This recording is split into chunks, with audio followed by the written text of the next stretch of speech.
Hey guys, welcome back to TechMan. Today, let me show you how to fix Frigidaire Gallery Dishwasher 120 error code.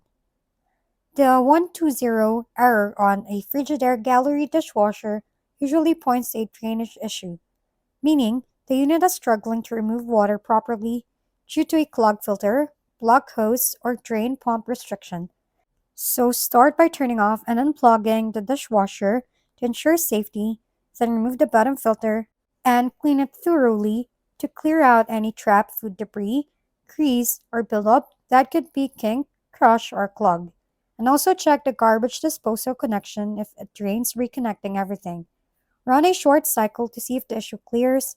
If the error persists, listen for unusual pump noises and check for obstructions in the drain pump area, and try resetting the dishwasher by holding the cancel or start button for a few seconds.